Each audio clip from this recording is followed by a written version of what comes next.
Hola, buenos días a todos. Soy Sonia García Subriet. En primer lugar, quiero dar las gracias al Instituto Cervantes por esta oportunidad que me brinda de recomendar lecturas en estos días tan especiales, ¿no? Y quiero dar las gracias también, quiero saludar a los amigos tangerinos. Voy a recomendar dos libros de relatos. Uno de ellos es este, de Mohamed Chukri, Rostros, Amores y Maldiciones. Es un libro que se publicó en el año 2000 y creo que fue el último que escribió. En él encontramos el mundo de Chukri, habitual en todas sus historias, pero bajo una mirada diferente, ¿no?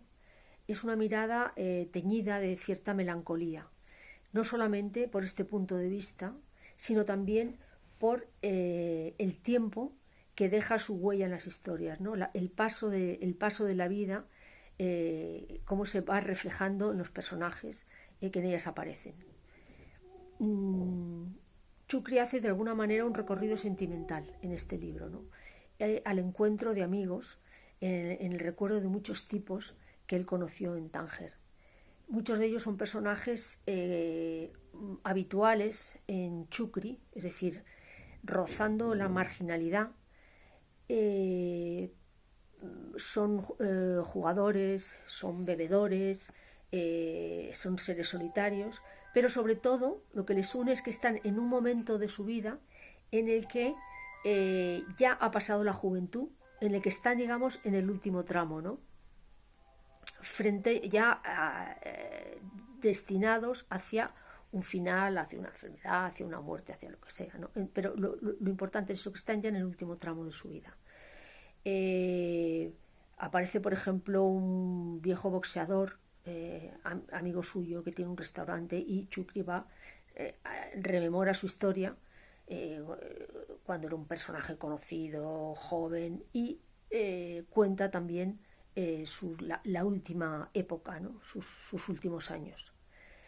También aparecen mujeres, también habituales en todo este mundo de Chukri, mujeres de la calle, de los prostíbulos que él conoció en su juventud y de las que también va contando un poco toda su evolución, ¿no? Muchas de las que él estuvo enamorado, otras a las que él deseó, con las que tuvo una relación, pero en todo caso su amistad con ellas y cómo la vida de estas mujeres se ha ido desarrollando y lo que ha pasado, ¿no? Como ya digo, son siempre la mayoría personajes que rozan la marginalidad, ¿no? Pero también hay otros temas. Por ejemplo, está el tema, el viaje al pueblo natal de Chukri, donde otra vez se rememora un poco pues su historia. Y está también esa relación con Tánger de amor, ¿no?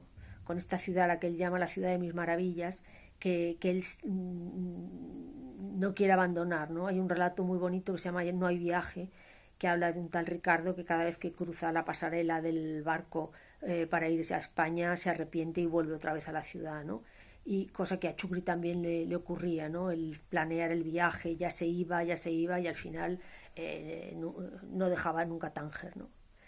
Bueno, son muchas historias muy diferentes, con muchos tipos, con muchos personajes, ¿no?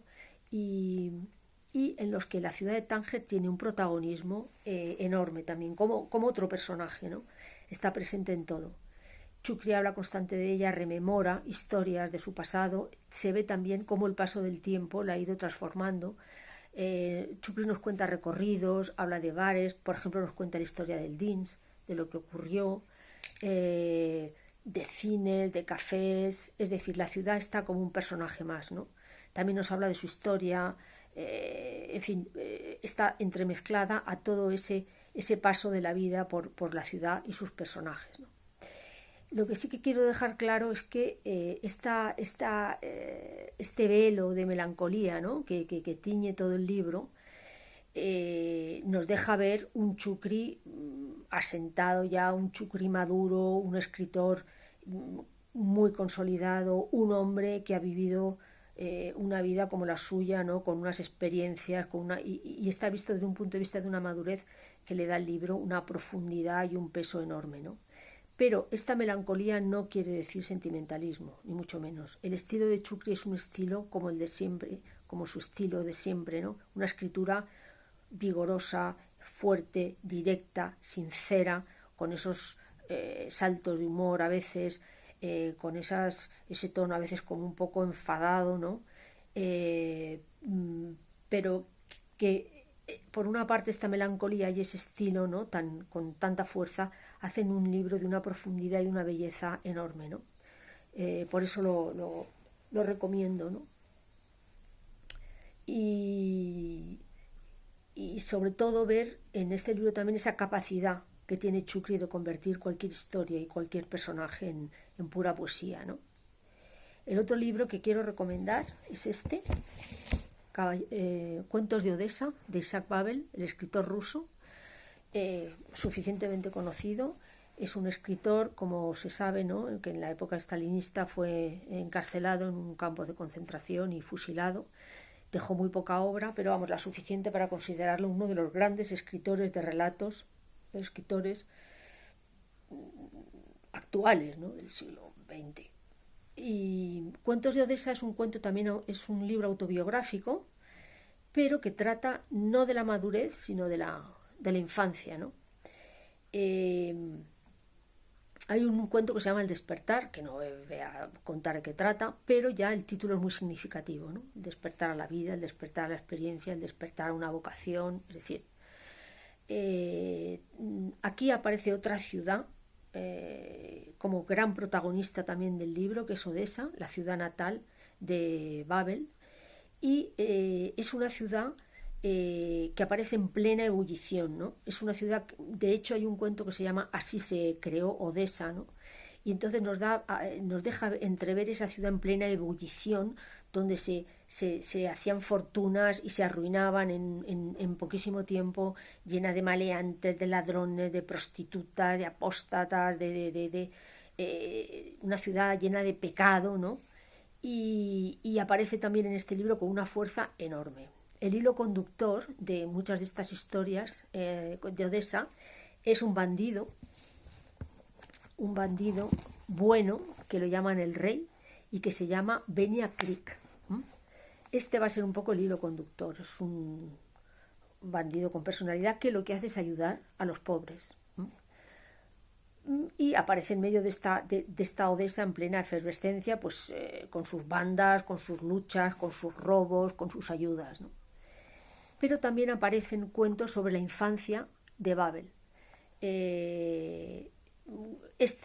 Como ya digo, del despertar, y de la infancia de Babel y de esta comunidad judía a la que él pertenecía, y que además era una comunidad que tenía un tanto por ciento muy alto de población, pero que sin embargo sufría las persecuciones y sufría los estallidos de cólera del resto de la población, que se produjeron en Rusia constantemente contra los judíos, ¿no?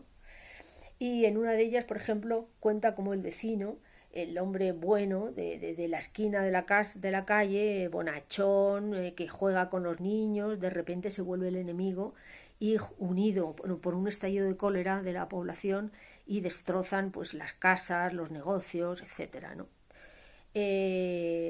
También, aparte de todos estos cuentos y de todo este mundo, aparece también ese mundo judío de fiestas, de bodas, de los rabinos, de las mujeres, con una riqueza enorme, ¿no?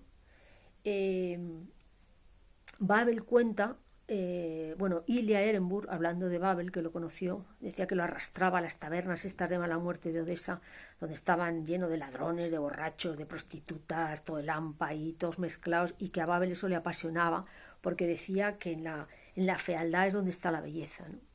Otra cosa también curiosa de Babel es que él decía que él no era un hombre sin imaginación, y que todo lo que escribía era autobiográfico, porque tenía que saber hasta el detalle de lo que escribía, ¿no? Que escribir cada cuento para él era un esfuerzo sobrehumano, ¿no?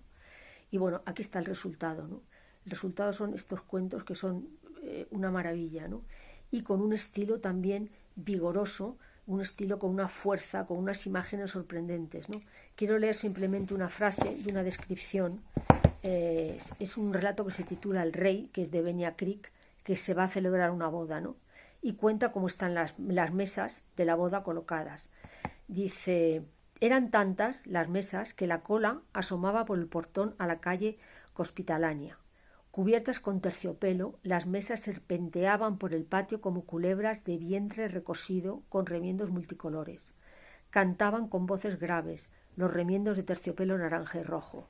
Es decir, son unas imágenes con una fuerza enorme, ¿no? Y bueno, yo recomiendo estos cuentos de Bal, que creo que son una maravilla, ¿no? He elegido también estos dos escritores porque creo que aunque estén muy separados por sus circunstancias personales, vitales, históricas, sociales, han logrado transmitir con una fuerza enorme todo ese mundo suyo, ¿no? Esa vida, ¿no? Y también han sido dos escritores en las que han tenido una vida llena de dificultades. Bueno, no digamos Pavel, que acabó tan trágicamente, pero que durante su niñez y su juventud ya tuvo que enfrentarse a la lacra, al sufrimiento, ya a la marginación de ser judío, se vio envuelto en la guerra, en la revolución, etcétera, ¿no? Y Chukri, por otros motivos, también fue un hombre que nació en una miseria y en unas condiciones terribles, ¿no?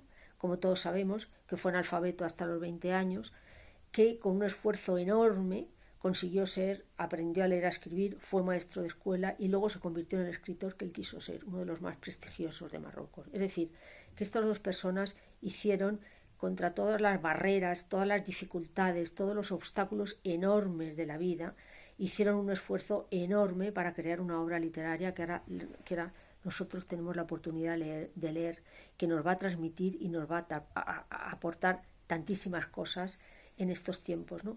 Y creo que su actitud ante la vida tiene que ser un ejemplo para todos nosotros. Y nada más. Muchas gracias.